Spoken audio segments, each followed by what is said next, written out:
Good morning, ladies and gentlemen. Welcome to the beautiful Highlands campus of South Florida State College and to our Veterans Day ceremony. I am Eric Christensen, the Dean of Applied Sciences and Technology and U.S. Navy veteran. I will be the Master of Ceremonies today. Today we want to honor the men and women who have served in every branch of the U.S. Armed Forces. In keeping with tradition, we hold this ceremony at the 11th hour of the 11th day of the 11th month, as that is when the ceasefire was officially declared during World War I. To begin with, it is my privilege to introduce Mr. Darren Bryan, Chair of the South Florida State College District Board of Trustees. Please welcome Mr. Bryan.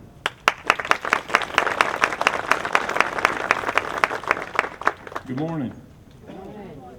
On behalf of our District Board of Trustees, I'd like to welcome you all to today's Veterans Day celebration ceremony.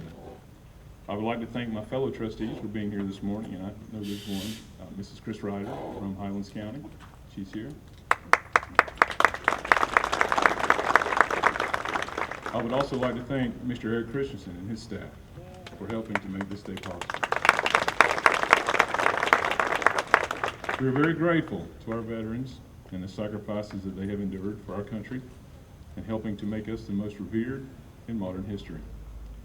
Our nation recently completed one of the most important endeavors in our election of its leaders by its people. The whole world watched and will react in its own way. I believe that nothing we have or that we desire as Americans would be possible without our veterans' duty and sacrifices. In May of this year, I was privileged to serve my country in a different way. I was blessed to be part of the Hardee and Highlands County Rotary Club's Freedom Flight to Washington, D.C. There, we honor veterans from our past wars. I was able to serve as a guardian to a real American hero of the Korean War. As I pushed his wheelchair around the city of D.C., I was constantly amazed at the true love of American people and how many unsolicited "thank you for your service" comments were being made by complete strangers. I can't count how many times I saw tears of honor being shared during that time. Speaking of honor, we are very proud here at South Florida State College to be designated a military-friendly school. We take this designation very seriously and have made sure that the rights and privileges afforded are strictly adhered to. With that being said, today is not about me or our institution, it's about our veterans. I would like to welcome you again and thank you for the opportunity to celebrate and reflect on what we have and how grateful we are. Thank you. Thank you, Mr. Bryan. Before we begin, I would like to express my sincere appreciation to the Great Florida Fire School, which is occurring on our campus this week. They have provided this large American flag, which is part of the Bush family estate, which normally has been flown on their estate in Boca Grande. They also, we also have 2 fire trucks that are supporting us, holding the flag up. It is now my privilege to introduce Mr. Julius Halis. He's the Director of the State Fire Marshal's Office. Mr. Halis. Thank you very much, Dean Christensen. And ladies and gentlemen, veterans, what brings us here together as we honor our veterans at this firefighter program? I wanted to just share briefly with you on behalf of Governor Scott and my boss, CFO and State Fire Marshal Jeff Atwater, and the entire cabinet of the state of Florida. We are supporting veterans throughout the state of Florida. We've been honored to work in the State Fire Marshal's office in the last 2 years to put together a new program called Operation Dispatch, where veteran military of all branches of military who have had the Goodfellows firefighting program, which is far in excess of 600 hours. And they are able to come now to Florida, and rather than have to retake the Florida firefighter program of 400 hours, they can simply take a 40-hour bridge program of Florida-specific firefighting skills and become a full firefighter in the state of Florida. And we've been able to work with the Veterans Affairs and many other groups to pull this together. And we're in our first year. We've already had over a dozen veterans become a Florida firefighter in this expedited 40-hour program. And I'd also like to mention that there's something else that pulls us together, the firefighters, first responders, law enforcement, and our veterans. I was fire chief at Sarasota for 25 years and then at Longboat Key for a decade before I went to the state fire marshal's office, and now I have a total of 42 years in the fire service. And I really reflected on the strength of our veterans and their service. On September 9th and 10th of 2001, we had President George W. Bush at the Colony Beach and Country Club on Longboat Key, and I was serving as fire chief. And myself and the police chief got to work with the FBI, the Secret Service, and many military groups to provide for the safety of President Bush on those couple of days.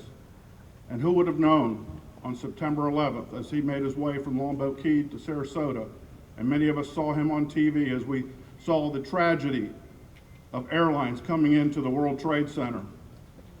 And thanks to our military, our veterans, for protecting our country, so that as firefighters and first responders, we can protect our communities. Because if it wasn't for the veterans and their sacrifice, we would not be able to do that in our communities. God bless the veterans here today, the fire service, the law enforcement, and thank God for the service of our veterans and their sacrifice. God bless you, and thank you very much, Dean. Thank you, Mr. Harris.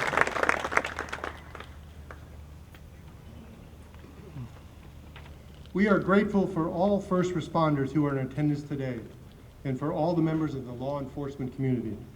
I also like to formally recognize the originator of this ceremony, Dr. Michael McLeod. Will everyone please rise for the presentation of colors by the Sebring Police Department Honor Guard and remain standing for the Pledge of Allegiance. Color Guard, present colors.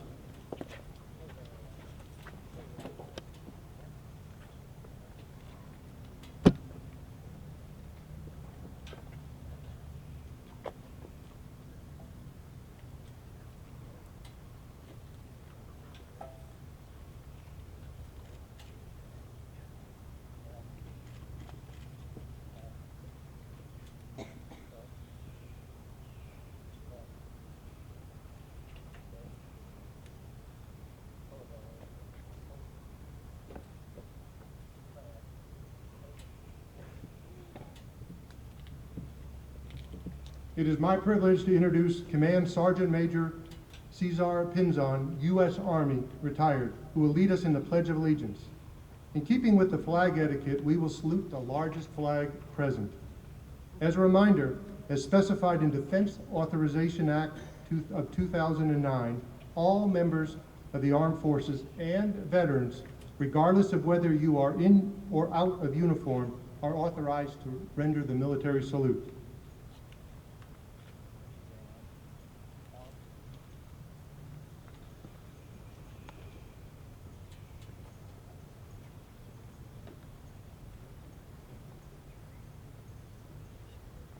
Just want to make one comment. This is lovely, especially with this big flag. Every year, it seems like we get better and better. So join me in the Pledge of Allegiance.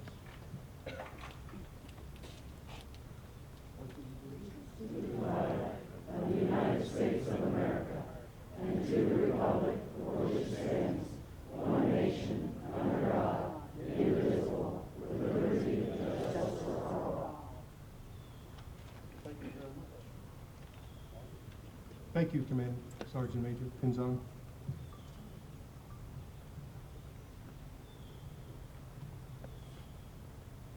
Please remain standing for the retrieval of colors. Color Guard, retrieve the colors.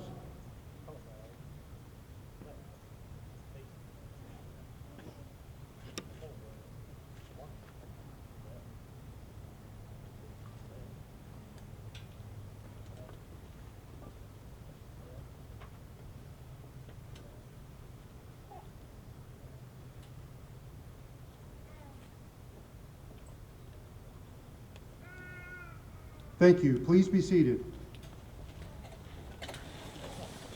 We will now hear a few words from two of our current students about what it means to them to be a veteran. First, I'd like to introduce Sergeant Carl Anderson, who is a U.S. Army veteran.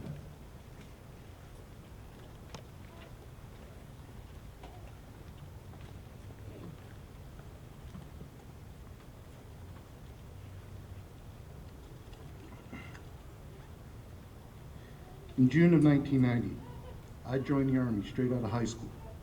I had no idea what I was going to do in my life. I had no direction to go on. My first unit was already overseas in the Gulf, the Desert Shield and Desert Storm. So I met them there. I remember my first sergeant eminence. He asked, "Are you ants? Or are you grasshoppers?" That question floored me. So I had to ask him what he meant. He said, "An ant works hard and is a team member. A grasshopper just jumps around and has no concern for others." That was an eye-opener. From then on, other lessons about life and fair treatment of and to others came. These lessons learned through hard work and working with others, knowing full well all lives are depending on it, and how precious and finite life really is. After participating in the Gulf War, Kosovo incident, and Iraq War, I have a new appreciation of life. With that said, I say to our veterans, thank you. Now, as a veterans, I say we took an oath and have never been relieved of that oath upon discharge of service. We should honor those who have given the ultimate sacrifice by living as an example of how they lived. I have a card issued to me that states the soldier's code of loyalty, duty, respect, selfless service, honor, integrity, and personal courage. This is what we live by in the service and should strive to live by after in life. Veterans, our mission is never over. We live on as an example of those who gave all. Thank you.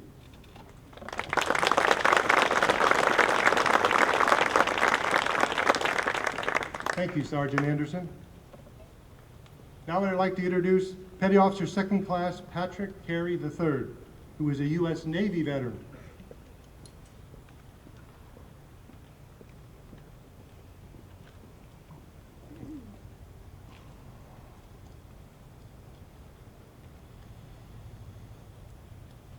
Before I start, I just want to say thank you to Rob Hampton for helping to coordinate all this.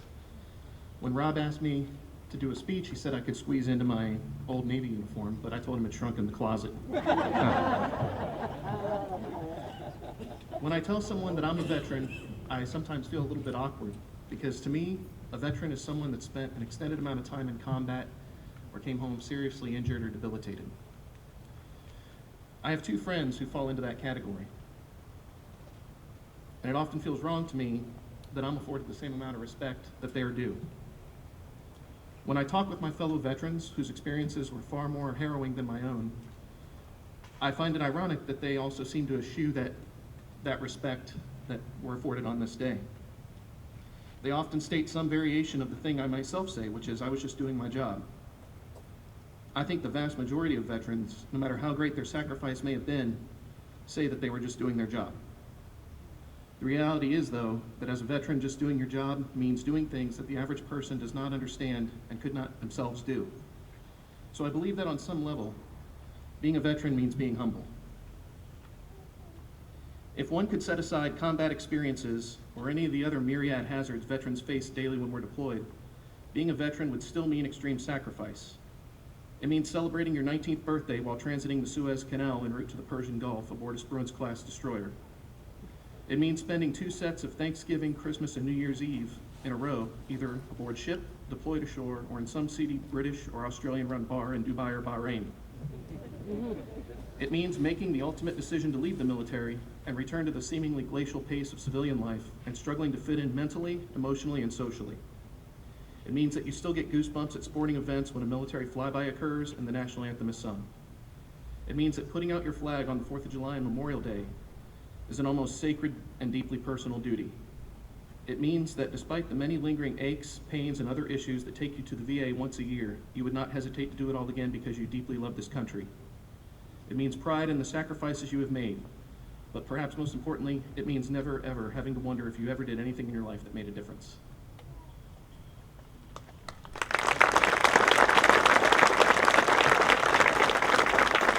Thank you, Petty Officer Perry. These two veterans are great representatives of our college. Please join me in another round of applause thanking them for their service to our great nation.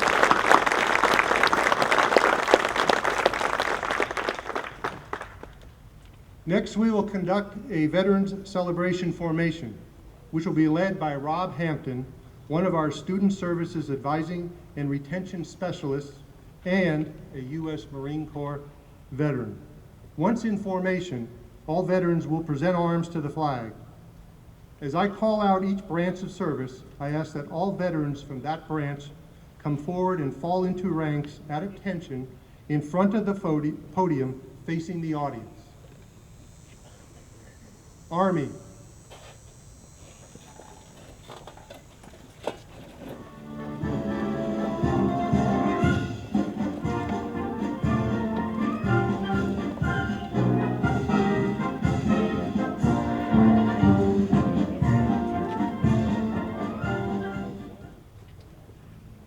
Marine Corps.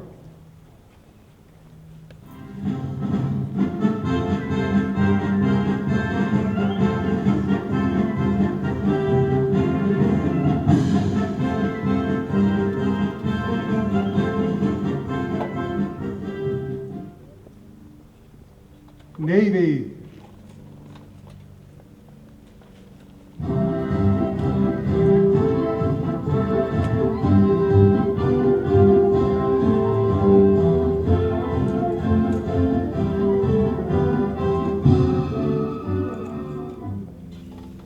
Air Force.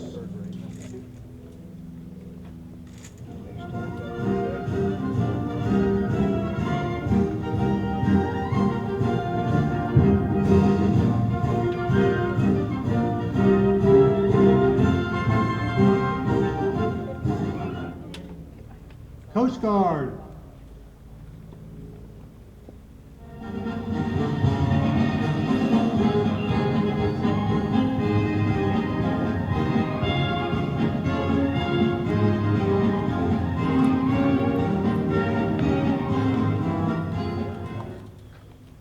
Ladies and gentlemen, before you stand the reason we are here today, please join me in applauding their sacrifices and service to our great nation.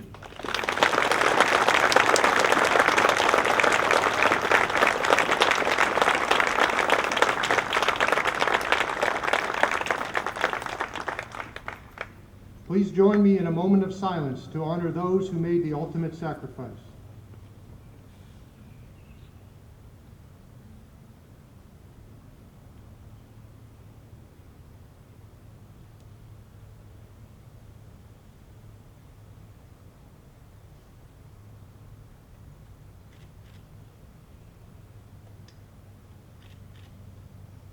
Thank you. Detail. About face.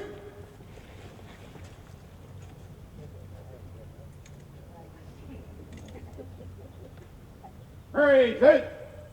On. Out up. Up. About face.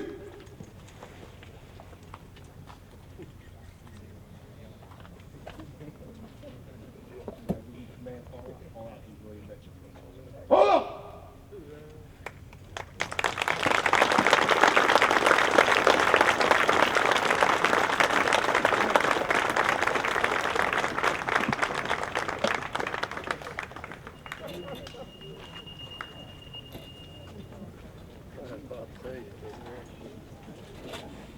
Now I would like to introduce Lieutenant Colonel Carrie Pigman, District 55 House Representative, who has the unique distinction of being both a U.S. Navy and a U.S. Army veteran.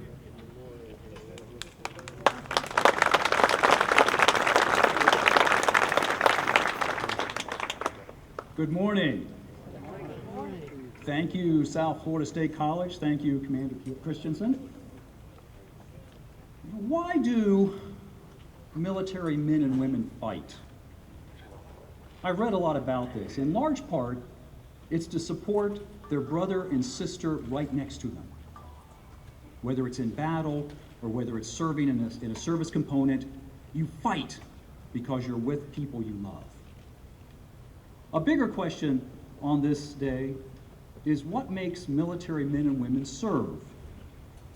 Now, there are personal and career goals that the military helps us achieve, but they also serve to protect and preserve certain real things.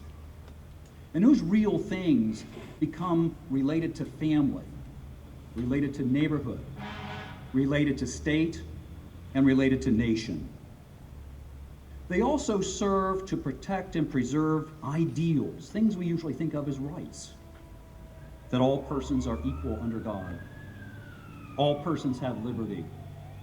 All persons are free to work as hard as they can to do as much as they want.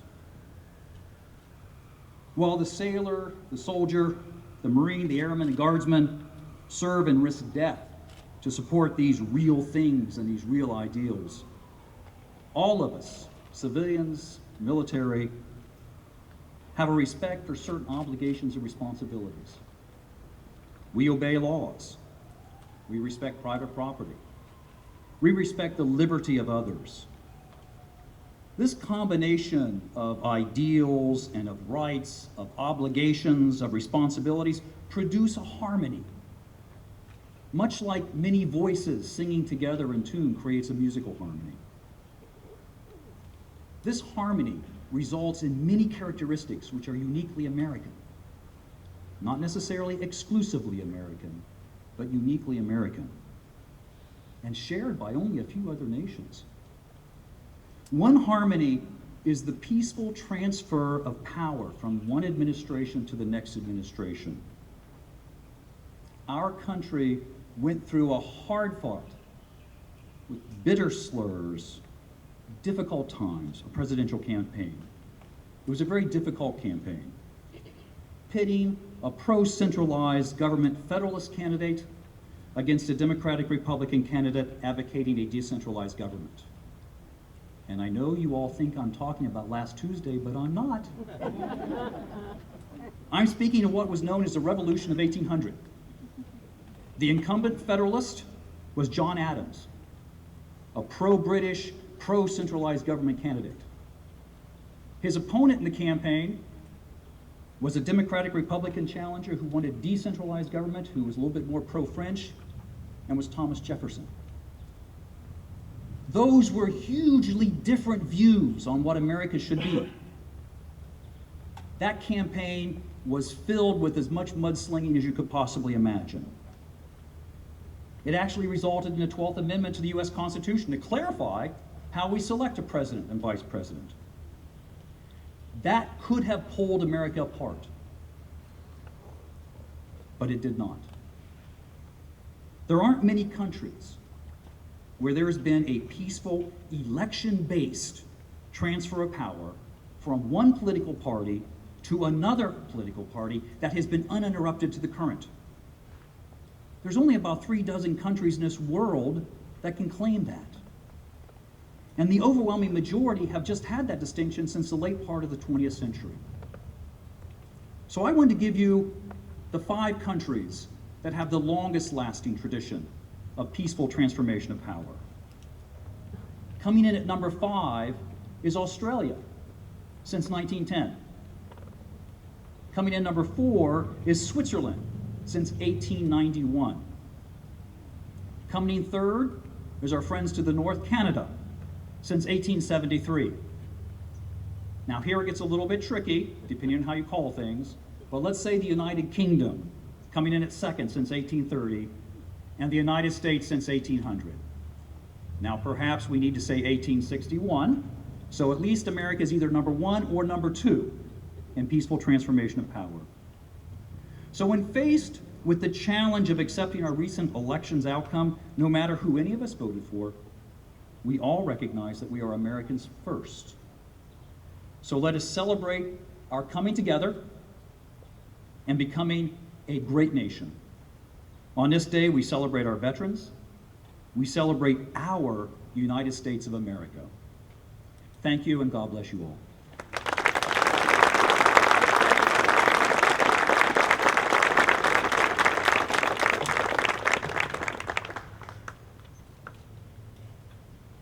Thank you, Lieutenant Colonel Pigman.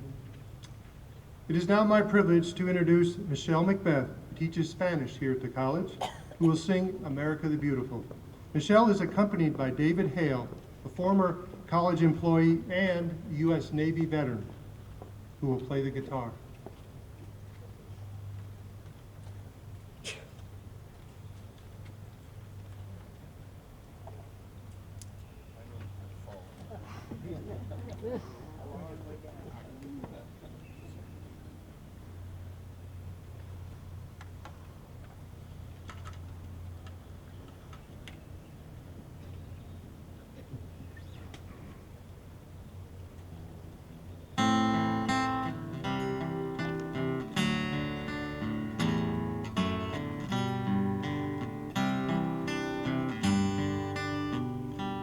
Oh, beautiful for spacious skies, for amber waves of grain, for purple mountains of majesty, among the fruited plain.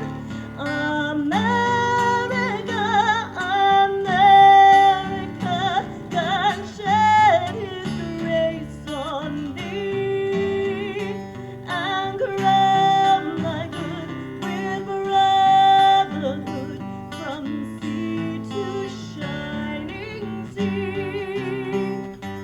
Oh, beautiful for heroes proved in a liberating strife, who more than self our country love, and mercy more than life. America, America, may God thy glory find, till all success be nobleness, and every gain divine. Oh, beautiful for patriot dream that sees beyond the years, thine alabaster city's gleam, undimmed by human tears. America, America, God mend thy every flaw, confirm thy fall and self-control, thy liberty in law.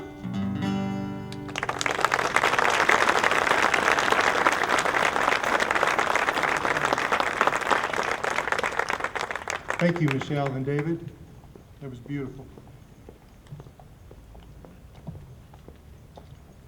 Finally, I would like to introduce Bishop Benjamin Carter, coordinator of our adult education special projects and U.S. Army veteran, a former member of the 82nd Airborne, who will lead us in a benediction.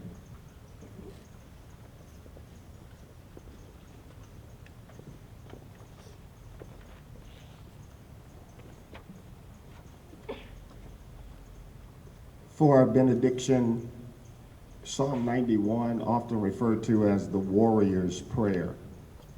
He that dwelleth in the secret place of the Most High shall abide under the shadow of the Almighty. I will say of the Lord, He is my refuge and my fortress, my God, in Him will I trust. Surely He shall deliver thee from the snare of the fowler and from the noisome pestilence. He shall cover thee with His feathers, and under His wings shalt thou trust. His truth shall be thy shield and buckler.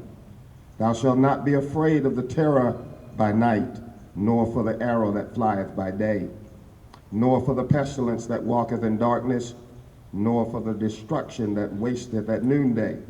1,000 shall fall at thy side, and 10,000 at thy right hand, but it shall not come nigh thee.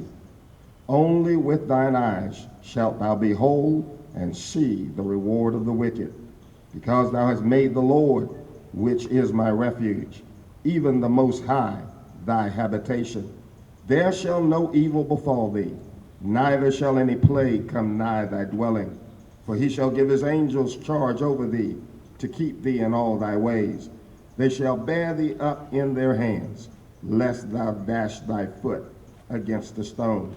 Thou shalt tread upon the lion and adder, the young lion and the dragon shalt thou trample under feet. Because he hath set his love upon me, therefore will I deliver him. I will set him on high, because he hath known my name. He shall call upon me, and I will answer him. I will be with him in trouble. I will deliver him and honor him. With long life will I satisfy him and show him my salvation. And all the people say, Amen. Thank you, Bishop Carter. Thank you for joining us today. We will now conclude today's ceremony with a brief remembrance walk around the campus. The purpose of this short walk is to provide you an opportunity to reflect upon the sacrifices of veterans, present and past. Everyone is invited to attend. The walk will be led by the Sebring Police Department Honor Guard and the Knights of Columbus Assembly 3203. Please join in and follow behind them as they lead us around the campus. Thank you.